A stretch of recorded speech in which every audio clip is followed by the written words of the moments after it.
आदाब नाजरीन, मैं हूं त्रिदीप रमन। हिंदुस्तान हमारा के 100वें पड़ाव में आपका इस्तकबाल है। आज दिल मारे खुशी के झूम रहा है कि हम आपकी खिदमत में दुनिया जहां से निराला टीवी शो का 100वां एपिसोड लेकर हाजिर हैं। आदाब नाजरीन, मैं साइमा खान आपकी खिदमत में हाजिर हूँ हिंदुस्तान हमारा का ये 100वां एपिसोड लेकर। हिंदुस्तान हमारा ने अपने पहलू में ढेर सारी यादों को संजो रखा है। आइए सबसे पहले नजर डालते हैं अपने उसी सफर पर।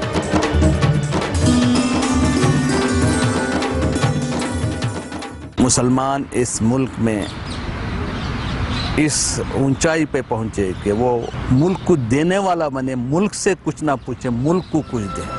खासकर नौजवानों से कि बहुत से लोग हैं जो गुमराह करेंगे आपको, लेकिन उनके गुमराह कुन बातों में ना आए।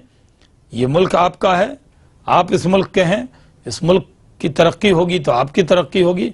इसको मानकर इस मुल्क की खिदमत में पहले भी लगे थे और लग जाइए, और ये मानकर चलिए कि हिंदुस्तान के मुसलमानों के लिए हिंदुस्तान से अच्छा मुल्क और हिंदू से अच्छा पड़ोसी नहीं मिल सकता। मैं कहता हूँ हर जगह, चाहे वो सियासी मैदान हो, चाहे इक्तिसादी मैदान हो, चाहे तालीमी मैदान हो, हर मैदान के अंदर मुसलमान पीछे है।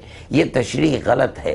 ये कहिए कि पीछे किया गया है पॉलिसी बना करके। मुसलमान को हर तरक्की के मैदान के अंदर आगे बढ़ना चाहिए, लेकिन सब कुछ बनने से पहले मुसलमान और सच्चा पक्का मुसलमान बनना चाहिए। कड़वी बात, लेकिन मैं कहता हूं कि टिश्यू पेपर तो अगर फेस टिश्यू है तो आदमी चेहरा पोंछता है, लेकिन मुस्लिम लीडरशिप का इस्तेमाल टॉयलेट टिश्यू के तौर पर होता है इस मुल्क में।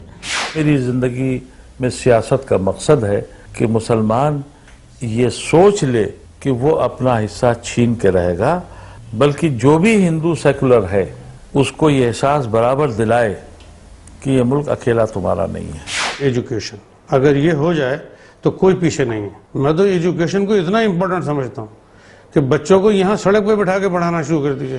हमारे मुल्क में अभी भी वो तकसीम, विभाजन की जो मानसिकता है वो इतनी ज्यादा है कि हम अभी भी सोचते हैं कि वो मुसलमानों के लिए कुछ सोचते थे, ईसाइयों के लिए कुछ सोचते हैं, ब्राह्मणों के लिए कुछ सोचते हैं। क्यों सारे मुल्क के लिए क्यों ना सोचिए? जब तक किसी कौम में अपनी लीडरशिप पैदा नहीं होगी, समाजी, सियासी, माशी, उस कौम का नाम सफाई हस्ती से हट व गलत की तरह उल्टा दिया जाएगा। मुसलमानों में अपनी लीडरशिप पैदा होना चाहिए।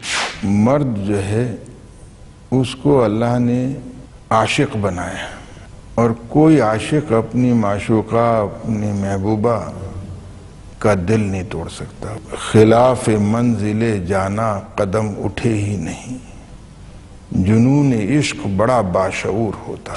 आज की तारीख में जो मुसलमान मांग रहा है सरकार से, वो इतना सिंपल है, इतना सरल है और डेमोक्रेसी का आधार है।